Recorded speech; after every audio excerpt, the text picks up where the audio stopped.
गिरीश अध्यात्म ड्रीम में प्रस्तुत करते हैं बाल रामायण भाग 12 में श्री राम और लक्ष्मण अपने गुरुवर विश्वामित्र जी के लिए महाराज जनक के बगीचे में फूलों को चुन रहे हैं और माता सीता भी उसी समय बगीचे में आ जाती हैं। तो सुनिए कथा प्रसंग में। गुरुजन को मेरा प्रणाम, चरणों में शीस झुकाता हूँ।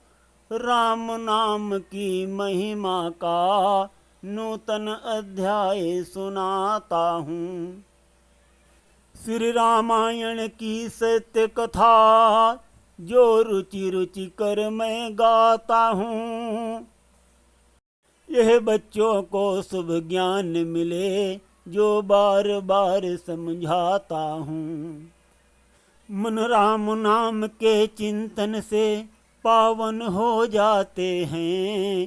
श्री राम सकल गुण धाम की हम कथा सुनाते हैं।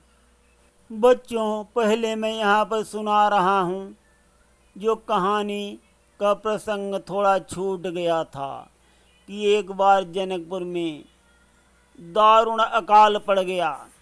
तब महाराज जनक और उनकी महारानी ने मिलकर हल चलाया, जो उनको ज्योतिषियों ने बताया था कि ऐसा करने से तुम्हारे देश में वर्षा होगी और तभी तुम्हारी जनता को सुख मिलेगा।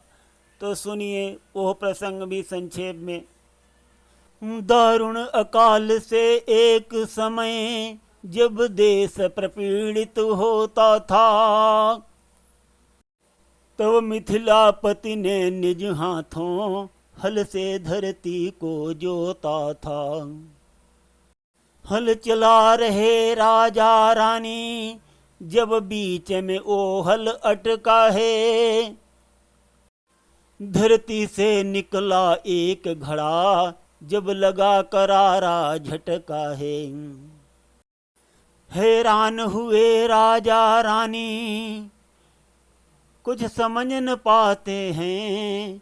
श्री राम सकल गुण धाम की हम कथा सुनाते हैं। तो बच्चों, हम यहाँ पर अर्थ भी बता देते हैं। महाराज जनक और महारानी दोनों मिलकर के हल चला रहे हैं। हल जाकर के घड़े में फंस जाता है तो महाराज बलपूर्वक झटके से हल को खींचते हैं। उसी समय एक घड़ा निकलता है धरती से। तो ये देख करके महाराज और महारानी दंग रह जाते हैं, हैरान हो जाते हैं। कुछ भी समझ में नहीं आ रहा है उनकी। आगे सुनिए क्या होता है। ये सोच रहे राजा रानी, कैसे यह स्थिति विकट हुई। उस समय घड़े के अंदर से एक सुंदर कन्या प्रकट हुई। यह दृश्य देख कर भूपति को तब मन में हर्ष अपार हुआ। मानो कोई कहता कानों में, अब सुखी सकल संसार हुआ। सुरगण सभी प्रसन्न हुए, आनंद मनाते हैं। श्री राम सकल गुण धाम की हम कथा सुनाते हैं। उस घड़े को देख करके महाराज और महारानी अत्यंत सोच में पड़ गए, किंतु थोड़ी देर के बाद बहुत खुश हो गए जब उस घड़े से एक सुंदर कन्या उत्पन्न हुई। पहले तो उन्होंने सोचा कि ये कैसी स्थिति आ गई है, लेकिन जब कन्या को देखा बहुत खुश हुए, बहुत खुश हो गए। और महाराज जनक को लगने लगा जैसे उनके कानों में कोई कह रहा है कि अब सारा संसार सुखी हो गया, अब सारा संसार सुखी हो गया, कोई भी अब दुखी नहीं रहेगा। तो महाराज जनक जी बहुत खुश हैं बच्चों।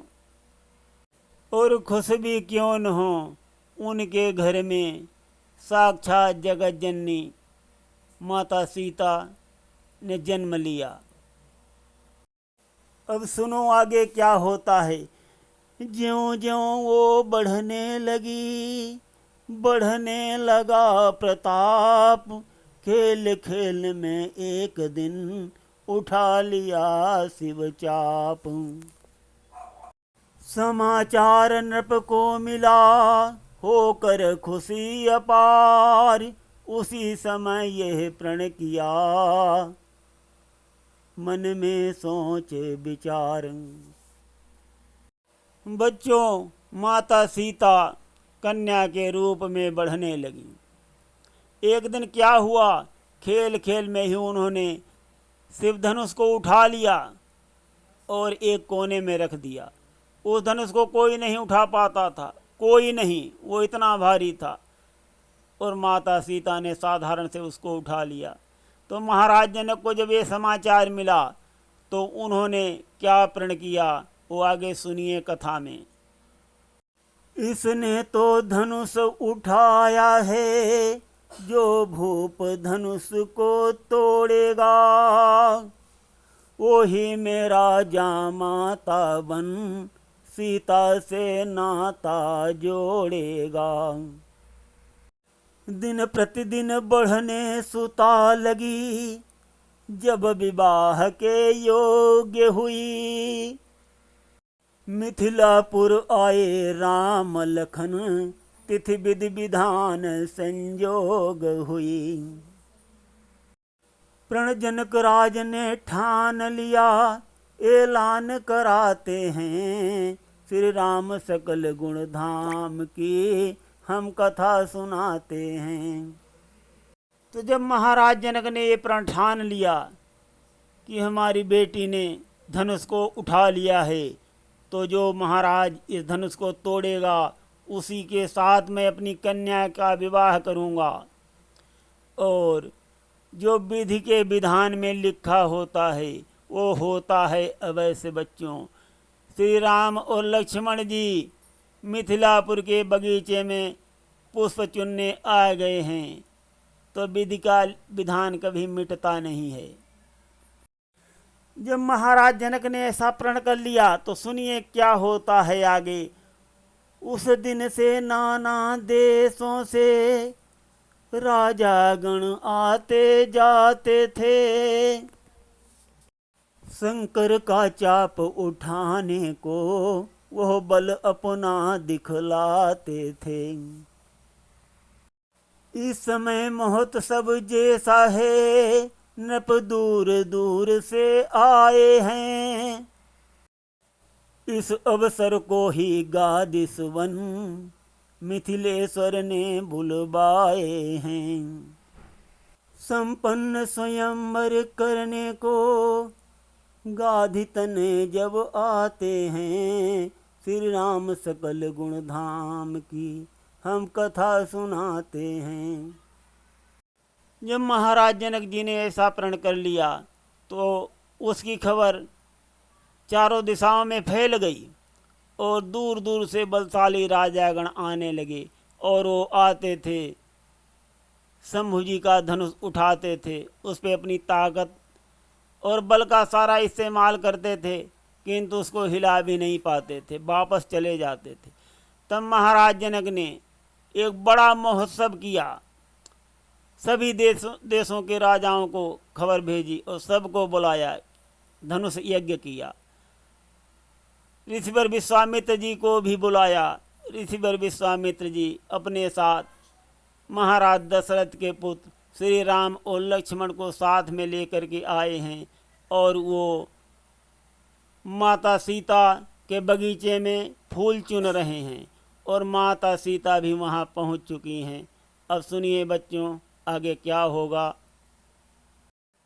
श्री राम लखन उस उपवन में फूलों को चुनते जाते हैं, सीता के पिता जनक प्रण की चर्चा भी करते जाते हैं। इस भांति पुष्प चुनते चुनते कुछ राघव को स्मरण हुआ, लक्ष्मण से बोले मधुर वचन जो अवधपुरी में भ्रमण हुआ। वो जनक नंदिनी सीता का कुछ हाल बताते हैं। श्री राम सकल गुण धाम की हम कथा सुनाते हैं। फूल चुन रहे बाग में अनुज सहित रघुनाथ, सीता भी आई वहाँ कुछ सखियों के साथ। एक सखी की दृष्टि जब गई राम की ओर, बोल उठी सबसे वचन होकर प्रेम विभोर। तो बच्चों, माता सीता भी जहाँ भगवान श्री राम और लक्ष्मण जी फूल चुन रहे हैं पहुँच चुकी हैं, और एक सखी की नज़र जैसे ही भगवान प्रभु श्री राम पर पड़ती है तो सबको बताती है। तो सुनते रहिए गिरीश आध्यात्मिक ड्रीम में अत्यंत रोचक और पावन कल्याणकारी कथा प्रभु श्री राम जी की। धन्यवाद। आज हम प्रसंग को यहीं पर विश्राम देते हैं। अगला अंक इसके बाद में सुनाया जाएगा। सुनते रहिए, और अगर पसंद आए बच्चों तो लाइक और सब्सक्राइब अवश्य करें। धन्यवाद।